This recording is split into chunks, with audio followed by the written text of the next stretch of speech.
Information a yensa aka sesi a yepese yede esomo no ene se evangelist Dina Asamoah ache ne sofo keto a one no preachi eye nyamedwuma ebom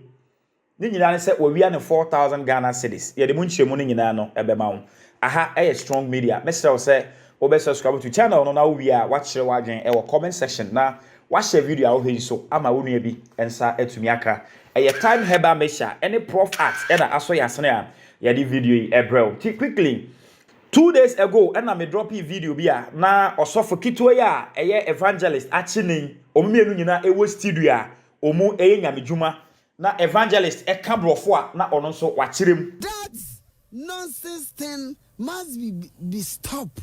sa ense hunu no asase e twaso asase e jai that nonsense things must be stopped. Sa ense hunu no asase e jai in Ghana. Ghana ha. In Christianity.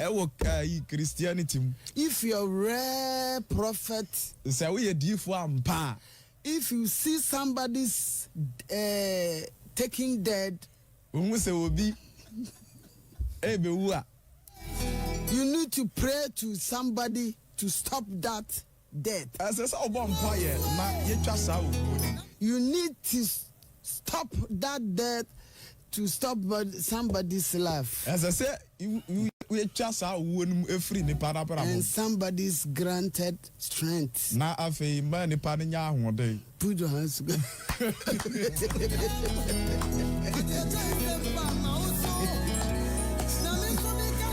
Adam see ya video no. Afi na. That be so huni so kan so wan kan. Ehun hia. Eno na enra ebeto obia se osofi ni maami ko ba nyina no wo wia ne kakrakra wa hu ni momo pin ena ode etwe ne sika enkaka na we de wa tweama wa anya careful wa tweama aka evangelist wa ma nani ana ho se de na osi twe ne kakrakra no we de wa twe ne bum 4,000 Ghana cedis ye hwe kwan a wo fa so a ode etwe nsa 4,000 Oni mi fie ma mi anche na anhwe kro abopa mi abekume kromfo mu kromfo me ba cho wote maso mi amaso oden na aye me nyame ayi a kire me saa na me da so amakoa we di machi fa cho fade ni gina yie na mi video fabra gina yie na mi video yie papa mani gina yie na mi video no masa ni ha na mi video na me kra me twa ho na wie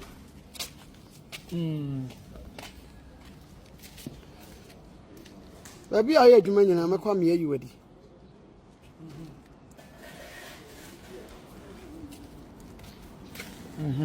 Mo sare anamu di asofofo atem. Wonum nyina bi ne kokodi sisiri ama afọmọ achi a. Ghana fo me ma me nyina chi.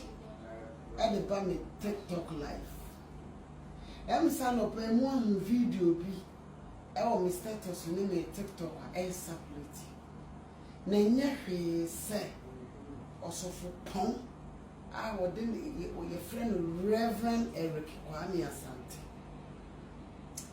ana me preach ya na me ka English na or translate. He's translating my English. Was saking ka me babro button so papa na mi pokura wujina na nya first time nya second time eye ya na obi kutu be na me achi me ka we ama mu a enipa bi ni mo pretend so o ya asofofo ba mo abra ko mo aye careful onyame onkonkon ada wo ma eni doctor digeta ene uwi akwa kosovo ye ba chew me nka obi asa Dr. Momo ba mi na make say digeta nti amadu bia is simple amaye every or see me send Momo no open me secret number no trade 4,000 Ghana ni obedi bi no di bi aye master and I was so no concurrent for the say I'm a channel do onye ni pa hunu bi keke or you suffer pound I would only the prayers here I make away na what is a dana Asamoah can be uncle Cassa, Dana dear, or town suffer for me, dog suffer for pa. Me money now. Now say your wow so or JC is the Cotina, sorry. You can't have one fee. And I drew me Cordana Hong Kong Considina. A chap will be on the point of a and it's I do my year. Whom I bow slave for Christ. Barbara, go to my rally. Nanny, I mean, auntie ye, when you are my town from Yamisha, bye bye. Abusia anso ha evangelist esa eko na ode sofo esa eko ye preaching na obonachi na o kire se etwase osofo ode wonsa eye adwuma ene enam so e ma no e preachi pa onya topica ode ejina so e preachi ya na preaching no so no na emuda ho ode afutuo ama asofofo a omum pebere ha omude omum pebere bi abo na omudi ya ne se nyamedwuma nko na omuye Paul se me de mensa ya adwuma se de be ya menya de so a ema asafo no nanso so asafofo no mu bi ese omu emfo mu nsa enya adwuma pano Dr. Kuoten pano no ese ntu to ya yeso hene drinking here fabi boss no di oye adwuma 24/7 a whole doctor despite oye adwuma Obe nyame dwuma nkyerɛ sɛ wapa dwuma yɛ ho eno na amenne asofo bebre anim gu ase no at the age of 25 years waje nyame adwum wo se wo yɛ nyame dwuma nti okotena so dem 24/7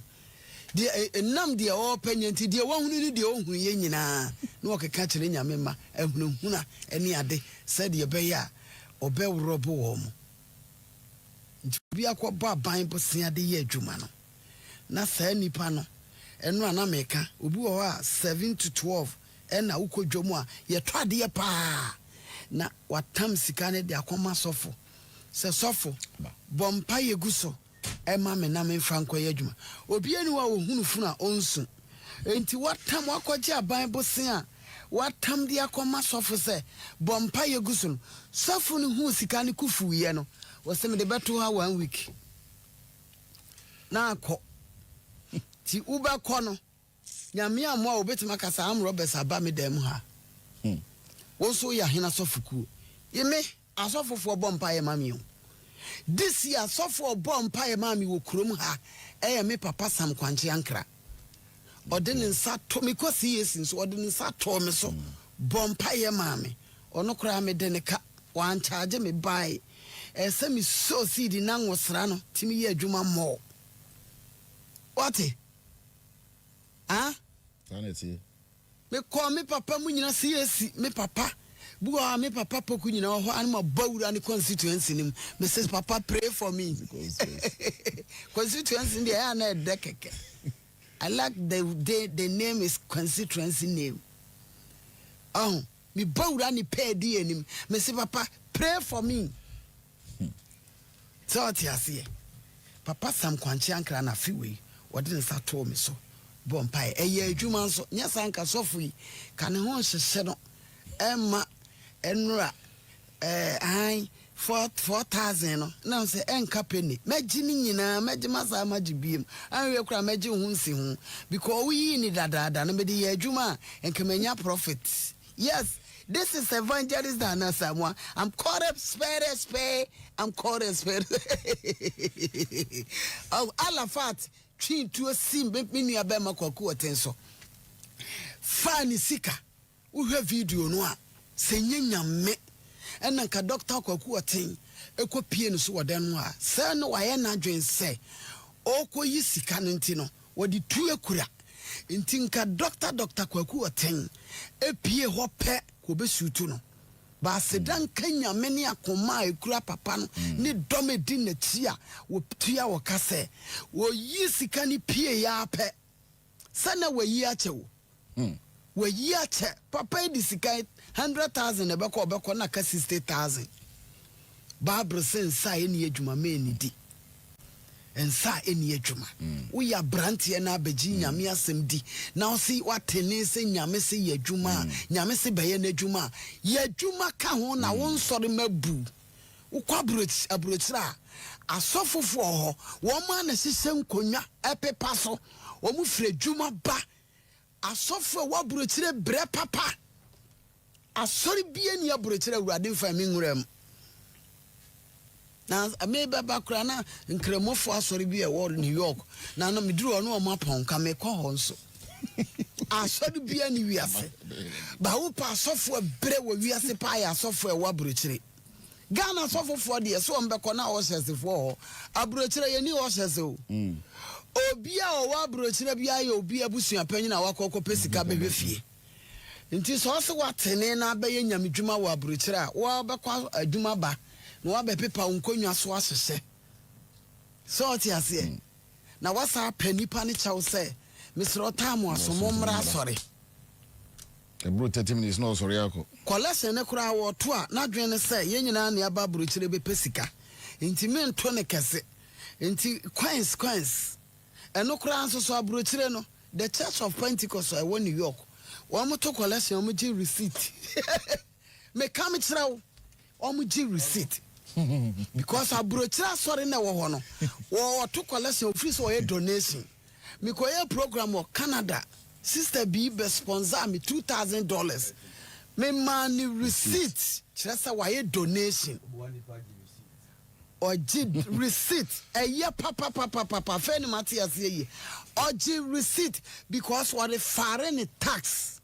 okay or the foreign tax until at the end of the day no abano so beboa no pesa otiase tax ba ha wo bi wo at the age of 30 years was so atinya me ne so obeye adwuma from anopa 5 o'clock ko pima nwumre 8 o'clock ko tia so dem so ye cancer we stealing crofo we sika we wan fa mama mompa ye nguso a ebeye say na we se kwa anti wate asore se na nsen wo so asore wa start asore enam ka chen se wo on fence so obetimati asore ja asore tie ntina na nkam de ne ko Bible school awurade ka se jae no obetetangu wanim he fresh your face fakoma ne suma awurade no obekere okwampa fakoma ne suma awurade Sister BG received the foreign tax said ye be at the end of the day no the tax no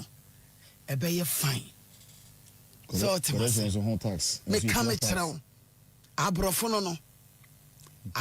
no so timase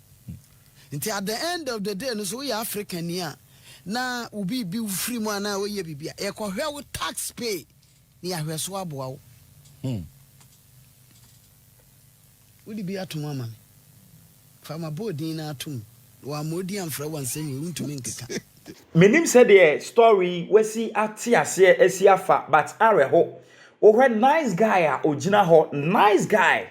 gentleman a one sofumami one evangelist eye nyamedwuma na yenim se eya ahokere se ye den but enya ahokere menyi ni se enka yenuan ebeye saa ahokere nti anase eye nani ne brade anase yentua ne kaye anase sen ebusua mehia wadwen kire e wo comment section ho because ense mi say no otia ya na areho pa very nice guy ne ho ofe oye nyamedwuma sofumami kwa one na neko evangelist kwa ha otua no watiem eda wantimi anko Angel FM anko ye akokwa bonkokro ko ekurampo no osofo awiki etimi kokoginam ema no yeti free ono ankasa enum ebusua dan na ekosui e wosanka sofumami ede che because ninkasa yimo ose otaye oya na wabebu nkotodwe sofo awiki ebu nkotodwe ma me mpacho fache me enyemia mahuri eye me ena eye bonsam ena sei odi aye na nti we de ose ode no ama a police for ebusua the evangelist aye ne kwan so no anase e wosenka otonebo because yehu comment section no amanfo oka ena 4000 tin wache no ena ai fane kotum and a nice guy say oye kromfo comment ne de bebrebe and ekoso e social media no eso obra evangelist Dana Asamoah e drop video onso so wadwen kire e wom NSN but me momu de me ra ho e me ya pa because se enye san pa de na che se ene sofi hu asem a woka no na anu ye sofo a wo share koda wo hu nkom a otena ho kan ye because okan ye okan ho asem bi no any 2 days empo ena sa asemi atonin quotation amede eja wo no eye Leviticus chapter 19 verse 11 uya na waba 13 enso so aka ho eno any quotation amede eja hwehwe wa wo be kan sa quotation no de obehu no hwe comment section ho strong media ye be chewa de beda wase na mama Momo ene hwe kire wadwen e comment section efa video yi ho eye time heba mesha any prof arts ene so ya sena ya di video yi ebrel evangelist Dana Asamoah achene so for ketwa na sabre de o hwe ne nkoma odie ene ne nsem a oka enya ade se o jai no amano afa ne ho edi onyai no e ma ne mfa ne ho ni efize wenye de edi nkan a waye ne sa abusua kire wadwen e comment section beda wase na mama Momo ene hwe edi no e di AJ Macrao